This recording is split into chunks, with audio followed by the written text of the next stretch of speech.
Hier, port de référence de la côte ouest africaine, le port autonome d'Abidjan est aujourd'hui menacé par des ports concurrents du fait d'une absence d'investissement sur plus de 2 décennies dans un secteur en permanente mutation technique et technologique. Comparativement aux autres ports, nous avons perdu une partie des trafics de transit et de transbordement. Vu que les travaux sont en cours, vu que le port d'Abidjan ne peut pas accueillir les grands bateaux, le transbordement, les gens vont ailleurs. Ils vont même à Tema, ils vont même à Cotonou, à Lomé, parce que là-bas, le port le port a été réhabilité, les profondeurs sont suffisantes, les grands bateaux peuvent venir là-bas.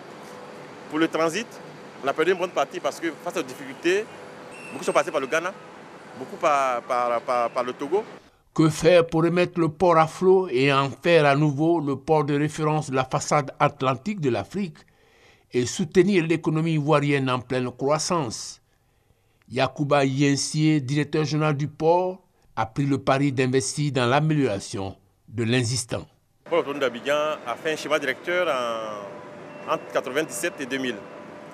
Ce schéma directeur a établi l'évolution du port sur le court, le moyen et le long terme. Le long terme prévoit effectivement que le port se déploie sur des réserves foncières qui sont sur l'île Boulé et le cordon ouest.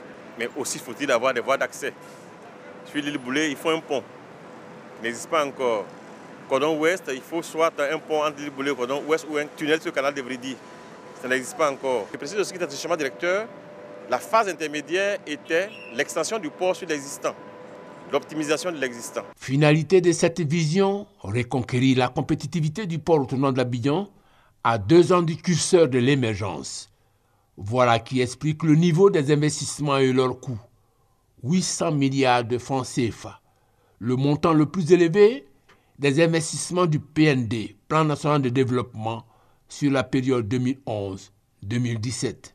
Ces investissements sont de 2 natures, l'élargissement du canal de Vridi et le gain des terres sur la lagune.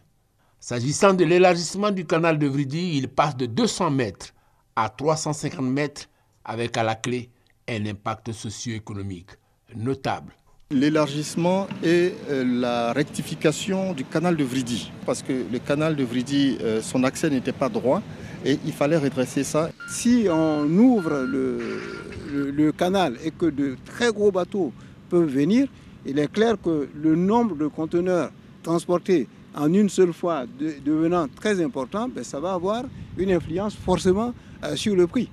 Deuxième composant de la vision du capitaine Yensié, gagner des terres sur la lagune. Dans ce chapitre, un premier gain de terre porte sur la construction de 2 terminaux, l'un à conteneurs et l'autre pour le bateau à manutention horizontale dit RoRo. Pour cette opération, plus de 60 caissons sont déjà réalisés sur les 90 prévus. Ces 2 terminaux permettront de réduire les coûts de passage, d'accroître le trafic de transbordement, enfin de réduire sensiblement la saturation du terminal existant. Le second gain des terres sur la lagune est destiné à la création de terrains industriels pour une superficie de 40 hectares, l'équivalent de 40 stades de football. Des investissements dont le niveau de réalisation rassure la tutelle. Pour assurer le port d'Abidjan que l'État est à ses côtés, l'entreprise pour voir si les délais qui ont été annoncés et pour lesquels l'État a bien voulu consentir donc 800 milliards de francs CFA, si les délais vont être tenus.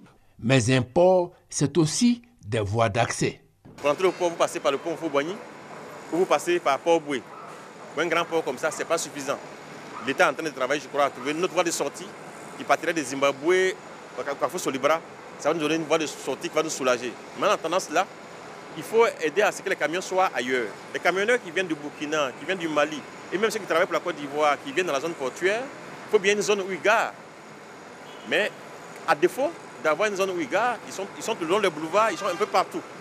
Il s'agit de trouver une zone logistique où on va faire de sorte que les camions qui viennent de l'intérieur, du Mali, du Burkina ou de l'intérieur de la Côte d'Ivoire, vers le port, qui passent un temps là-bas, et arriver au port par grappe, peut-être par 100 camions, par 200 camions, au fur et à mesure de la capacité de déchargement dans le port. Voilà le prix à payer pour repositionner le port autonome d'Abidjan et oxygéner ainsi à plein poumon l'économie ivoirienne.